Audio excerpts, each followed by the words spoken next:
서로 사랑하라. 여러분들은 사랑하십니까? 교회에서는 이 사랑하라라는 명령이 굉장히 중요합니다. 그렇죠. 왜냐하면 예수님께서 새 계명을 세우시면서 딱 정리하실 때 뭐라고 하셨습니까? 너희가 서로 사랑하라 라고 하셨죠. 그런데 너무나도 흔한 것과는 별개로 이 사랑하는 것은 사실 굉장히 어렵습니다. 왜냐하면 사랑이 쉽지 않기 때문에 그렇죠. 사랑은 호감이 아니죠. 그렇죠. 호감이라고 해서 사랑이 아닙니다. 그래서 우리가 어떤 사람을 좋아한다라고 해도 그 사람을 사랑하는 것은 아닙니다. 그렇죠. 또 그리고 사랑은 성경에서 말하는 사랑은 그냥 사랑하는 것이 아니라 무엇을 필요합니까? 자기 자신만큼, 때로는 자기 자신보다 더 손해를 보면서 사랑하는 것이 사랑하는 것이죠.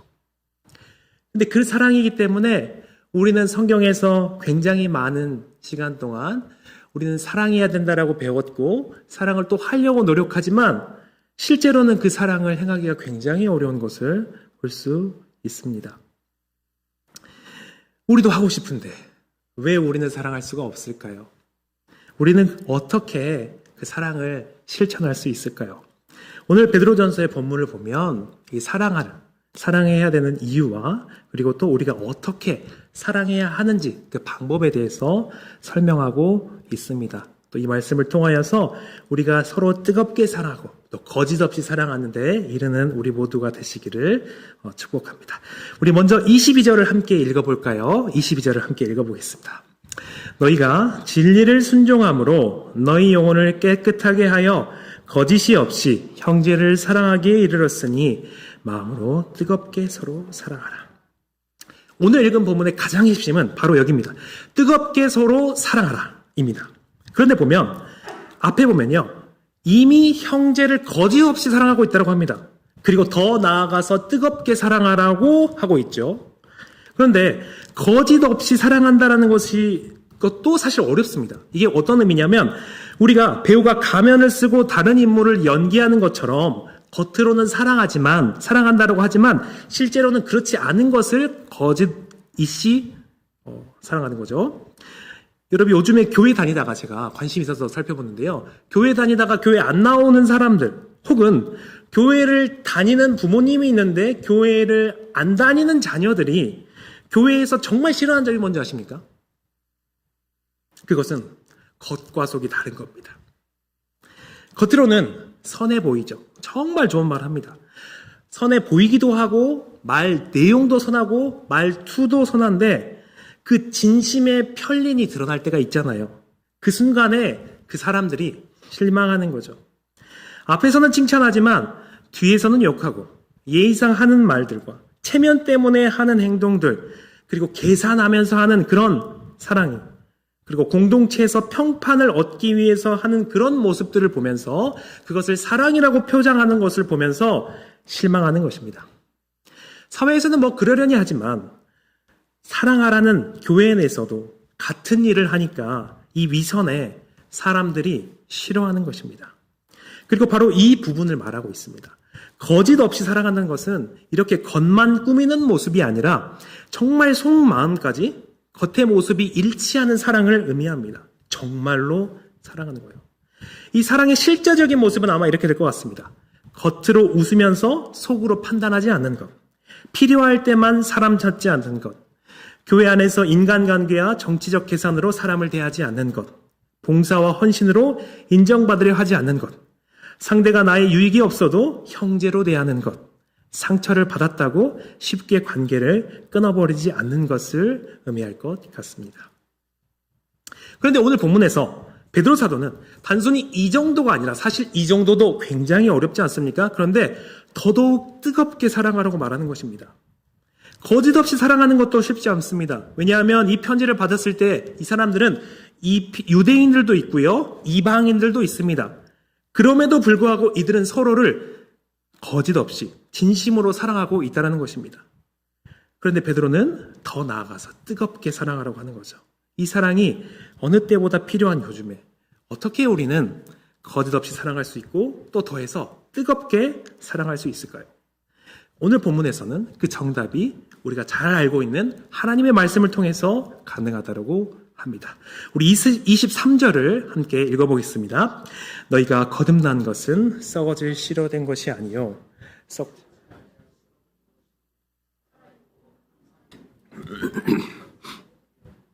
아멘. 헬라어 문법을 고려하면 22절에 뜨겁게 사랑할 수 있는 이유로 우리가 거듭났기 때문이라고 말합니다. 그런데 그냥 거듭났기 때문이 아니라 하나님의 말씀으로 거듭났기 때문에 우리가 사랑할 수 있다라고 말하는 거죠. 특별히 24절과 25절을 통해서 베드로는 인간의 영광이 얼마나 한시적인지에 대해서 말하며 하나님의 말씀의 영원성에 대해서 강조하고 있습니다. 제가 한번 읽어보겠습니다. 여러분들 눈으로 함께 해주십시오. 그러므로 모든 육체는 풀과 같고 그 모든 영광은 풀의 꽃과 같으니 풀은 마르고 꽃은 떨어지되 오직 주의 말씀은 세세토록 있도다 하였으니 너희에게 전한 복음이 곧 이 말씀이니라. 아멘. 베드로는 여기서 갑자기 이사야 40장을 인용하고 있습니다. 단순히 하나님의 말씀은 영원합니다라는 교리를 말하려는 것이 아니라 이사야는 장차 강대한 바벨론의 압제 아래에 놓일 그 하나님의 백성에게 아무리 거대한 제국이라도 결국은 풀과 꽃처럼 시들어 사라질 것이지만 하나님의 말씀은 영원히 설 것이라고 선포했습니다.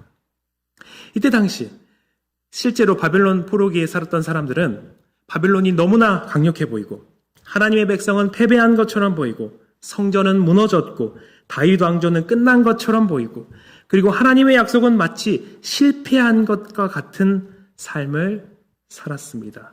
그러나 결국 어떻게 됐습니까? 결국 하나님의 말씀대로 되었죠. 역사는 정말 하나님의 말씀대로 흘러갔습니다. 바벨론은 사라졌고 그 뒤를 이은 제국들도 모두 지나갔습니다. 이제 베드로는 이 같은 말씀을 로마 제국 아래에서 살아가는 성도들에게 적용합니다. 지금 너희를 두렵게 하는 그 권력도 사람들의 영광도 세상의 기준도 결국은 풀과 꽃처럼 사라질 것이다. 그러나 하나님의 말씀은 결코 사라지지 않는다. 하나님의 말씀은 영원하다라고 말하고 있는 것이죠. 그런데 조금 이상합니다. 여러분, 하나님의 말씀이 영원하고 그 말씀으로 거듭났다는 것이 어떻게 우리가 뜨겁게 사랑할 수 있는 근거가 될 수 있습니까? 얼핏 들으면 전혀 그 상관없어 보이는 이 두 가지 개념, 말씀의 영원함과 사랑을 베드로는 왜 하나로 묶고 있을까요? 잘 살펴보면 베드로의 논리는 이렇습니다. 하나님은 그 영원한 자신의 말씀으로 사람 안에 영원한 생명을 만들어내신다는 겁니다.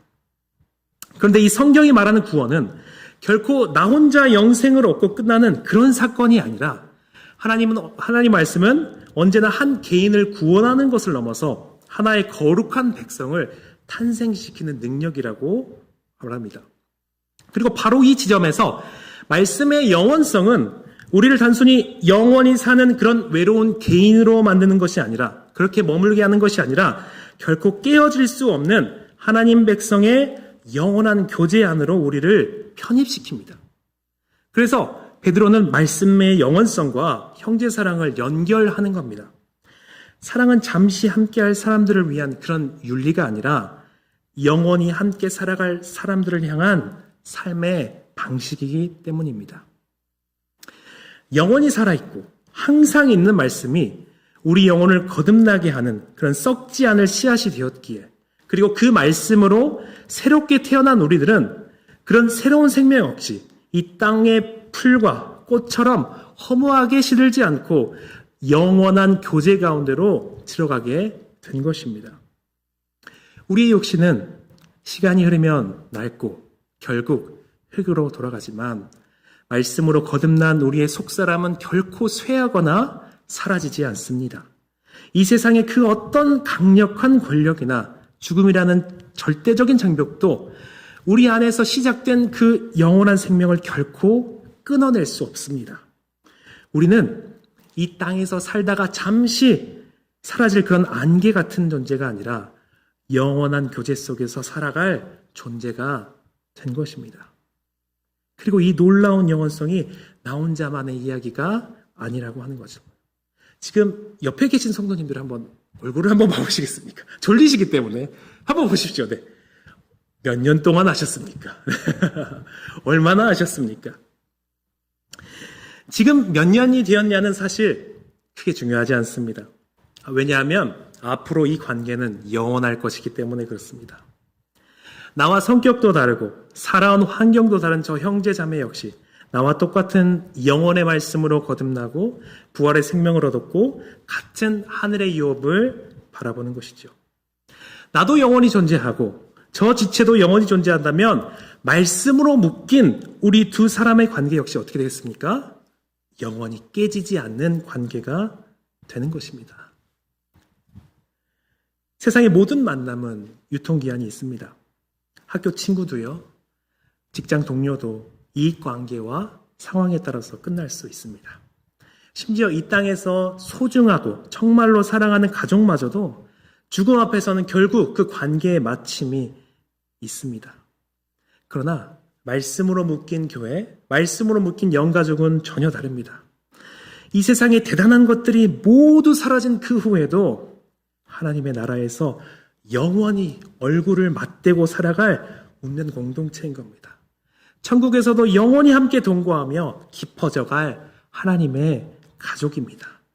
우리 관계는요, 마침표가 없습니다. 계속될 것입니다. 우리는 교회 안에서 잠시 스쳐가는 인연이 아닙니다. 천국에서 영원히 함께할 사이죠.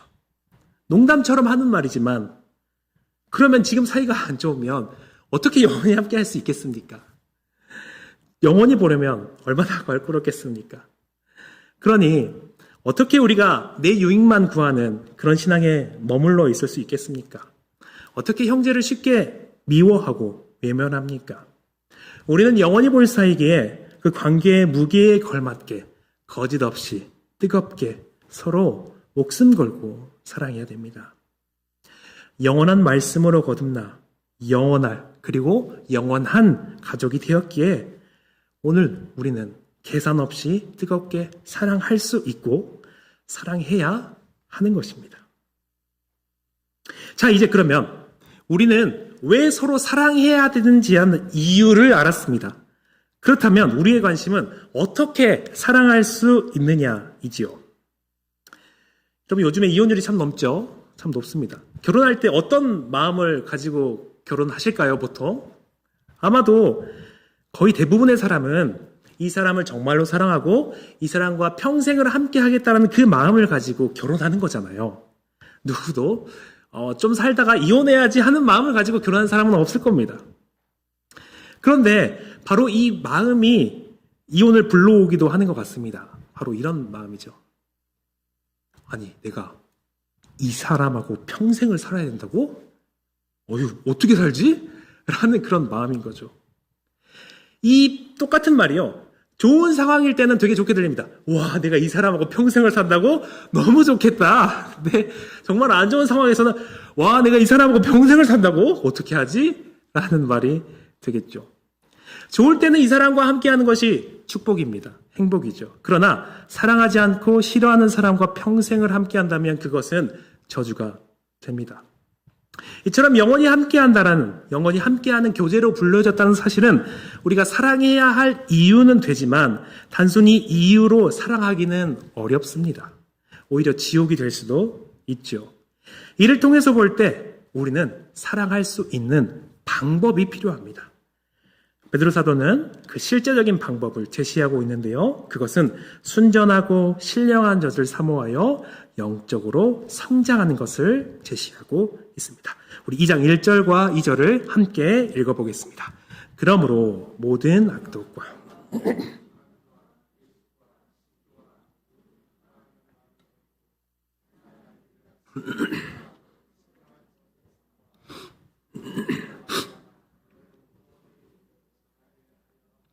아멘.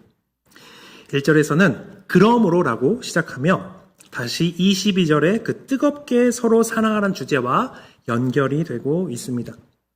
여기서 베드로 사도는 우리에게 갓난아이들 같이 순전하고 신령한 젖을 사모하라고 명령하고 있죠.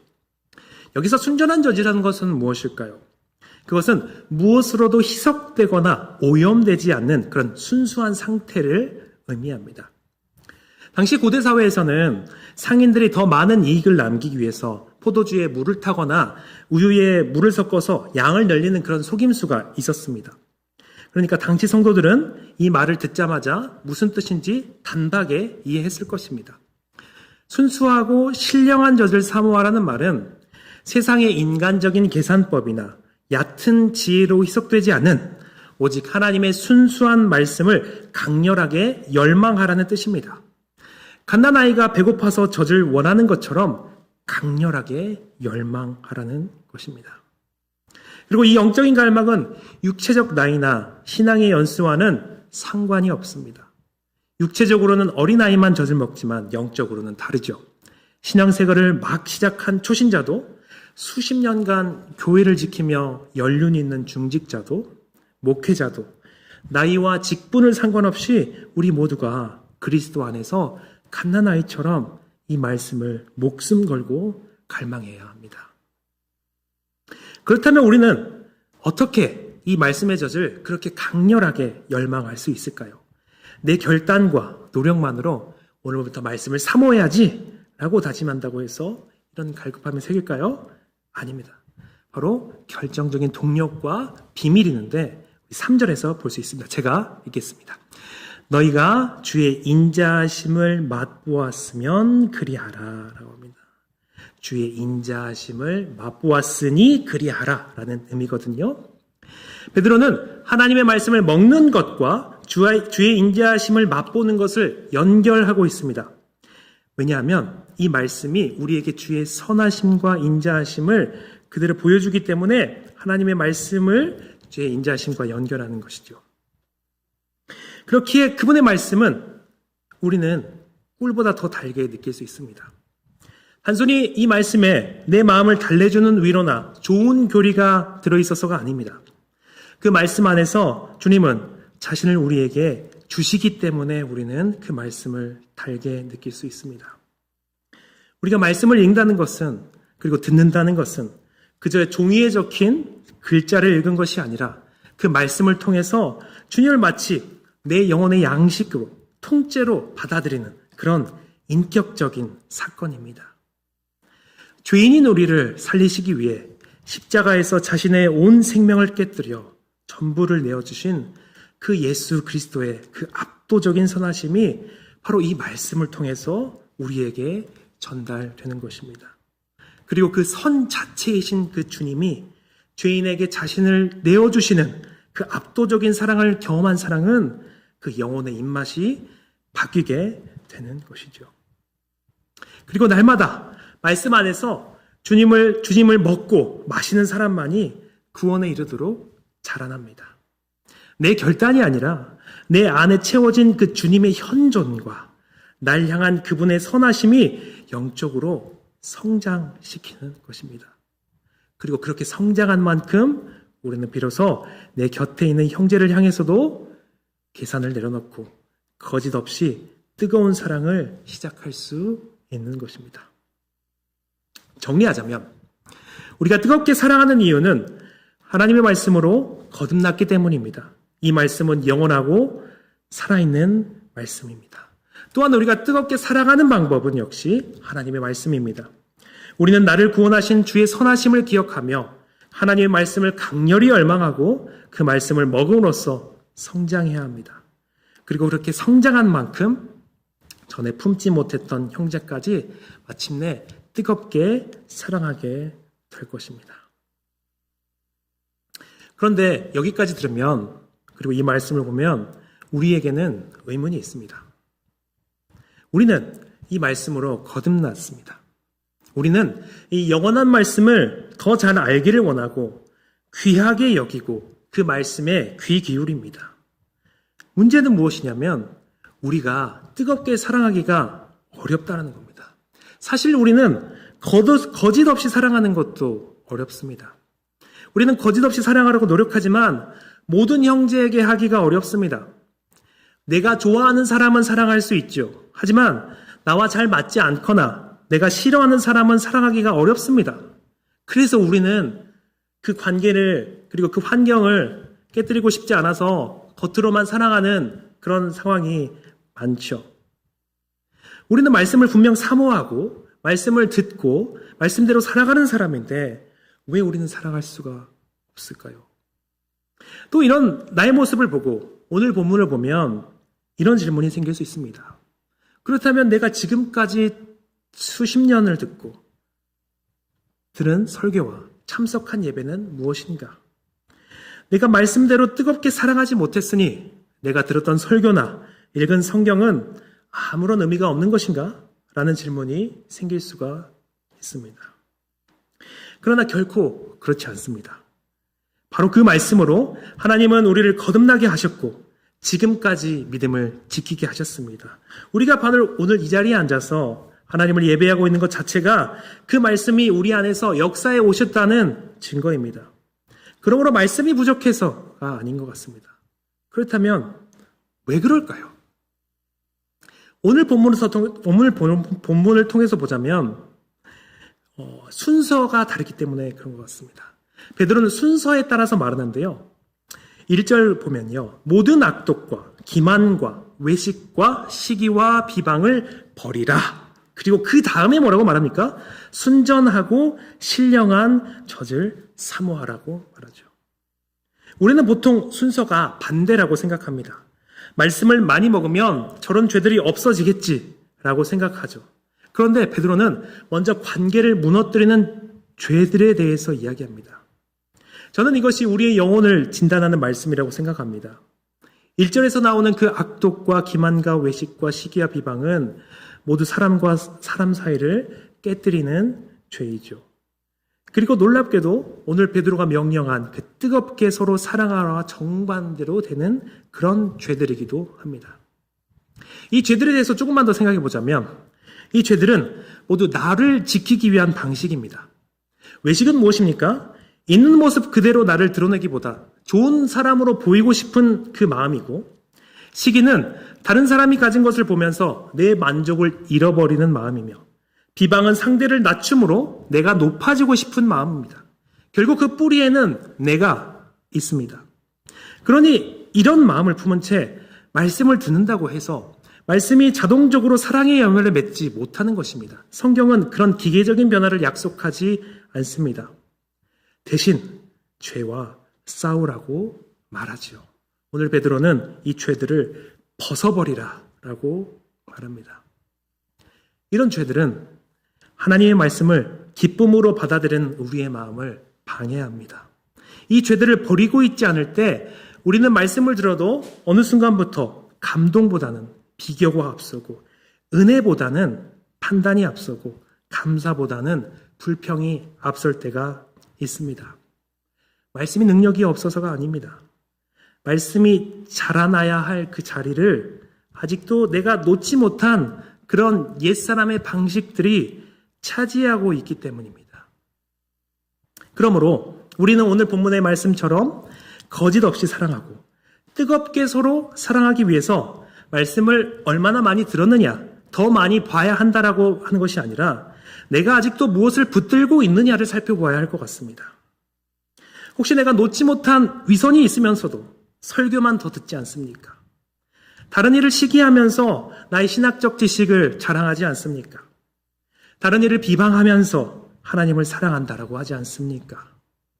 이 죄를 벗어버려야지만 우리는 말씀을 힘입어서 사랑할 수 있는 것입니다. 그러기 위해서 우리는 죄의 이름을 바꾸지 말아야 합니다. 다시 말해서 합리화하지 않는 것입니다. 우리는 특별히 신앙생활을 오래 한 사람들은요, 죄의 목록들이 너무 익숙합니다. 처음에는 우리가 회심하고 처음에는 죄가 너무나도 크게 보이고 그 죄를 싸우지만 신앙생활에 익숙해지고 그것이 그 싸움이 계속되다 보면 그 죄들이 너무나 익숙해져서요. 어떻게 해요? 그래서 합리화하는 경우가 많은 것 같아요. 내가 시기한 게 아니라 저 사람이 잘난 척해서 그런 거야. 비방한 게 아니라 사실을 말한 건데, 외식한 게 아니라 분위기를 맞춘 거야. 이렇게 우리는 합리화하기 시작하죠. 그런데 죄를 버리기 원하고 죄를 죽이기 시작한 사람은 하나님 앞에서 이렇게 말해야 합니다. 주님, 분명 저 사람이 잘난 척한 것도 맞는데 제가 한 것은 시기입니다. 이것은 미움이었습니다. 저 사람도 잘못했는데 제가 한 것은 외식이었습니다.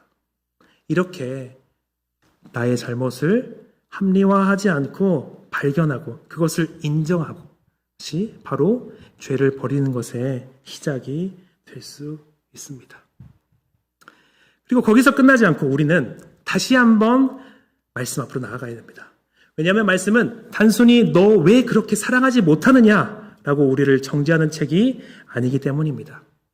말씀은 먼저 그렇게 사랑하지 못하는 나를 끝까지 사랑하신 예수 그리스도를 보여주는 책입니다. 내가 시기했고, 내가 외식했고, 내가 계산적으로 사랑했고, 형제를 쉽게 판단하고 미워했음에도 불구하고 주님은 그런 나를 버리지 않으셨습니다.